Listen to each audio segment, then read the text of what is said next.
Assalamualaikum warahmatullahi wabarakatuh. Selamat siang semuanya.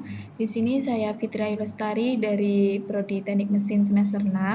Saya akan mempresentasikan PowerPoint bertema motivasi untuk ujian akhir semester saya untuk mata kuliah kewirausahaan.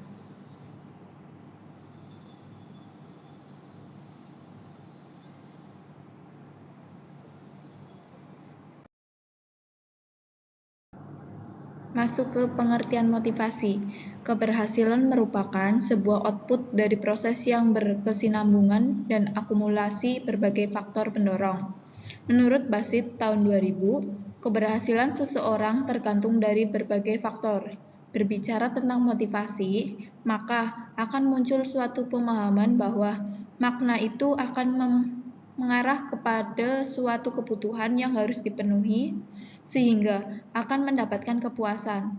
Karena adanya kebutuhan itu, maka menimbulkan suatu dorongan atau usaha yang terwujud dalam suatu perilaku tertentu.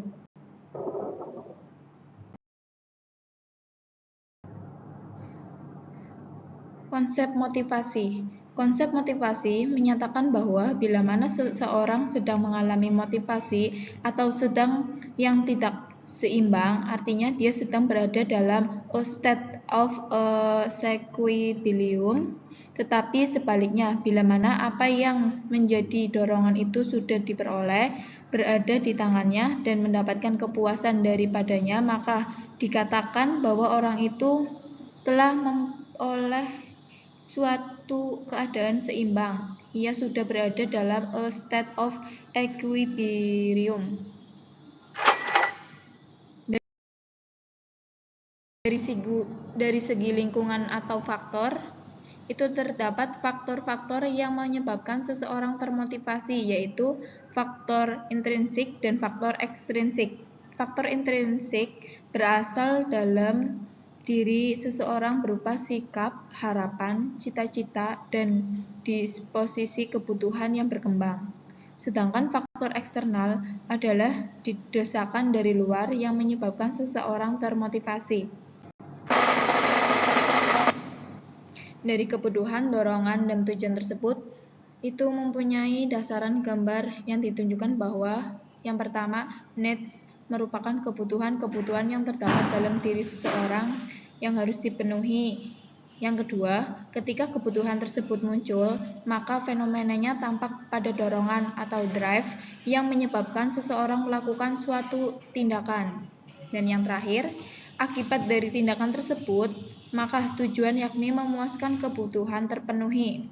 Dari uraian di atas, maka motivasi merupakan upaya individu dalam memenuhi kebutuhannya. Selama kebutuhan tersebut belum terpenuhi, maka dorongan untuk melakukan sesuatu terus dilakukan.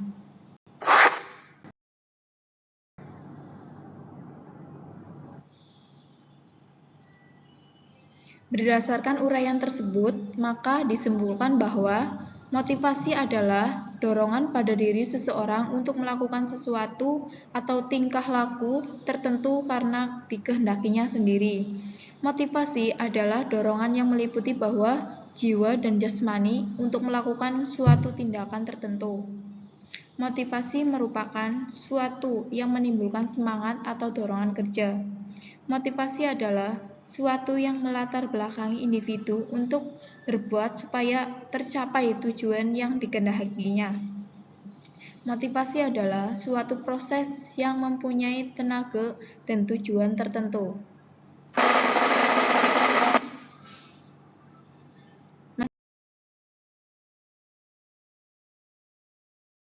Masuk ke ciri-ciri individu bermotivasi berprestasi diantaranya yaitu 1. Self-confidence, percaya akan kemampuan sendiri. 2. Originality, mempunyai daya kreativitas yang tinggi, selalu ingin berbuat sesuai dengan aslinya. 3. People-oriented, tidak memperalat orang lain, terbuka terhadap kritikan, tidak menyalahkan orang lain. Yang keempat, task result oriented, berani mengambil resiko terhadap apa yang telah diputuskan, semangat tinggi untuk menyelesaikan tugas. 5. Fixture oriented, mempunyai daya antisipasi yang tinggi, mempunyai analisa. Yang keenam, risk taker, menyenangi tugas yang menantang, tidak cepat menyerah.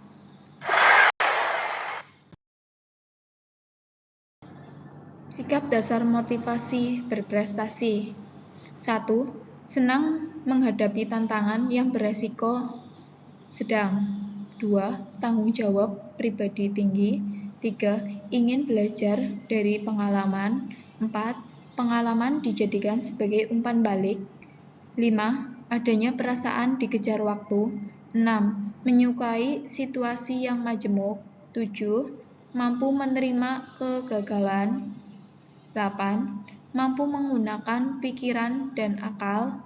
9. Kreatif dan inovatif. 10. Mempunyai pengendalian diri yang kuat. 11. Sanggup bertahan dan situasi yang tidak menentukan. 12. Memiliki standar kesempurnaan untuk dirinya sendiri. 13. Sanggup terlibat dalam jangka waktu yang lama. 15. Berhubungan tidak sekedar persahabatan, tetapi juga mendapat pengetahuan.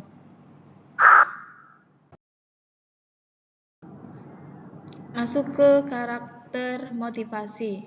Yang pertama ada majemuk.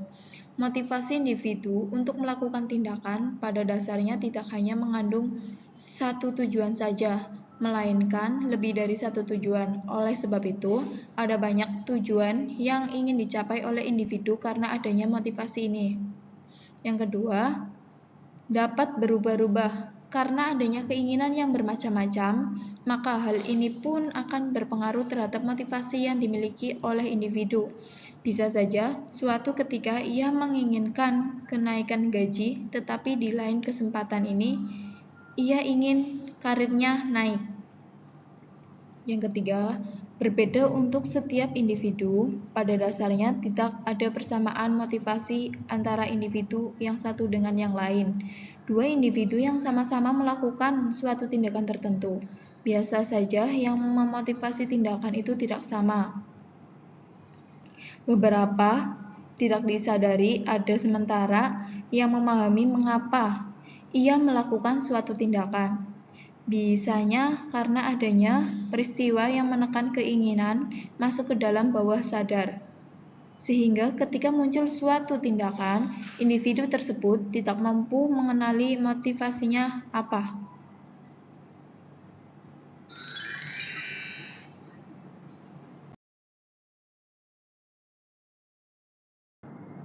Faktor penurunan motivasi.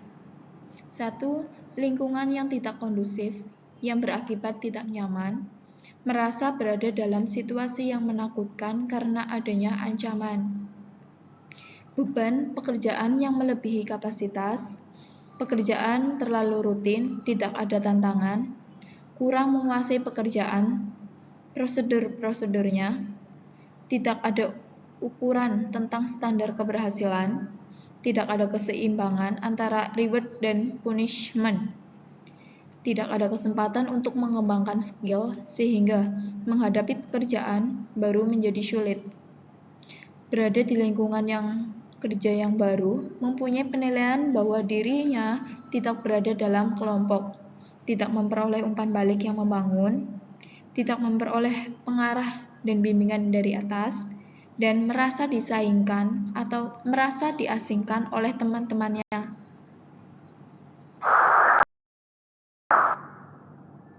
Masuk kita ke teori motivasi.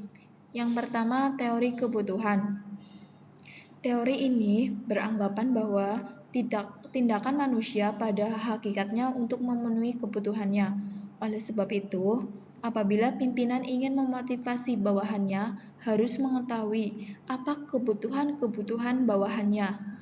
Maslow, salah seorang yang mengkaji teori kebutuhan, terdapat bahwa kebutuhan yang diinginkan seseorang berjenjang, artinya bila kebutuhan yang pertama telah terpenuhi, maka kebutuhan tingkat kedua akan menjadi lebih utama. Mengkaitkannya dengan faktor lingkungan. Sebaliknya, Bila pegawai itu puas, hal tersebut selalu dihubungkan dengan pekerjaannya ia sendiri. Yang kedua ada teori motivasi instrumental. Teori instrumental ini meliputi teori tukar-menukar, exchange theory, dan teori harapan, ekspektansi teori.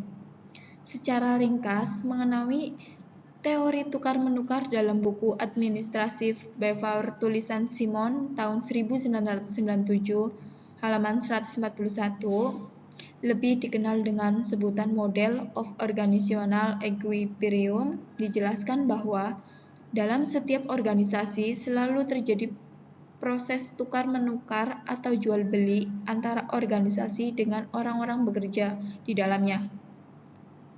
Orang-orang menyumbangkan pengetahuannya kepada organisasi dan organisasi memberikan imbalan atau menukarnya dengan gaji atau upah. Hasil produksi organisasi, baik yang berupa barang ataupun jasa, kemudian dijual. Hasil penjualan merupakan pendapatan organisasi. Dari pendapatan inilah, organisasi memberikan imbalan kepada pegawainya. Yang ketiga ada pendekatan dan motivasi kerja.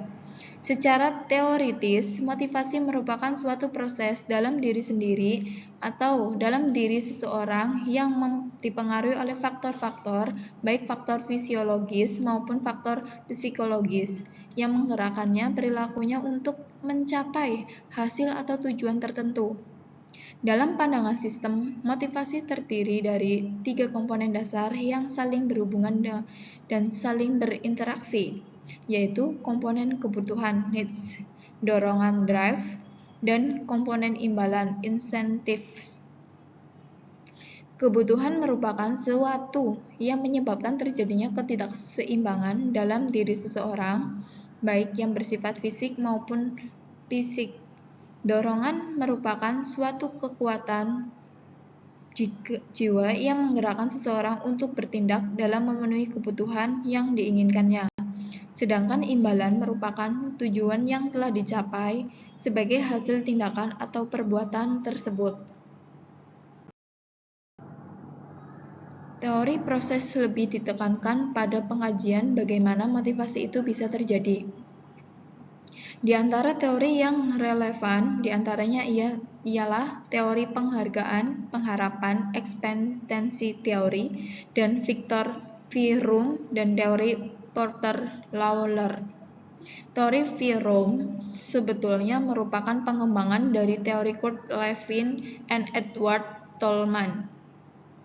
Teori V. Room menunjukkan sejumlah variabel yang dikenal dengan V, valence, instrumentality, and ekspektansi. Valensi berkaitan dengan kadar ketentuan atau kekuatan keinginan seseorang terhadap hasil tertentu. Indikasinya mencakup nilai, upah, sikap, dan kegunaan hasil. Nilainya bisa bersifat positif dan negatif. Hasil nilainya apabila positif, hasilnya disenangi, sebaliknya dengan akan dihindari atau dibenci disebut valensi negatif. Instrumentalitis berkaitan dengan hubungan antara hasil tingkat pertama dan hasil tingkat kedua, atau hubungan antara presentasi dengan imbalan atau pencapaian prestasi tersebut. Penghargaan adalah suatu keyakinan bahwa suatu usaha akan menghasilkan suatu tingkat prestasi tertentu. Teori ini menunjukkan bahwa tingkat pengharapan berkisar 0 sampai 1. Nah, di sini ada secara konseptual, kinerja merupakan terjemahan yang saling dianggap sesuai dari istilah performance. Jika diartikan unjuk kerja atau pelaksanaan kerja atau pencapaian kerja atau hasil atau unjuk kerja, Smith dalam Yoyon Bakhtiar Irianto tahun 1997-82 menyatakan bahwa performance atau kinerja adalah output derived from process. Jadi, dikatakannya bahwa kinerja merupakan hasil kerja dari suatu proses. Artinya, hasil kerja yang dicapai oleh seseorang pegawai dalam melaksanakan tugas yang dibebankan kepadanya. Berdasarkan definisi di atas, dapat disimpulkan bahwa kinerja merupakan unjuk kerja seseorang dalam melaksanakan tugas-tugas yang telah dipercayakan kepadanya sesuai dengan fungsi dan kedudukannya. Kinerja yang baik dapat dipengaruhi oleh kemampuan dan motivasi, sebab kemampuan tanpa motivasi atau motivasi tanpa kemampuan, keduanya tidak dapat menghasilkan output yang tinggi. Untuk memperjelas ungkapan tersebut, Mr. A.V. dan Cloverberg 1982 halaman 3 menggambarkan secara matematik, yaitu ability and motivation, job performance. Yang terakhir, berdasarkan rumus tersebut, dapat dikatakan bahwa kinerja merupakan hasil perkalian antara kemampuan dan motivasi. Kemampuan merupakan hasil perpaduan antara pendidikan, pelatihan, dan pengalaman.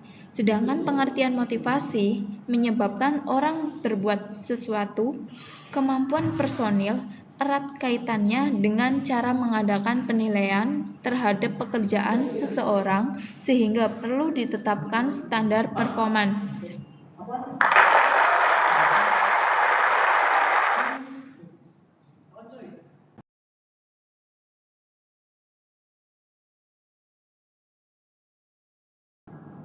Sekian dari saya, kurang lebihnya mohon maaf. Wassalamualaikum warahmatullahi wabarakatuh.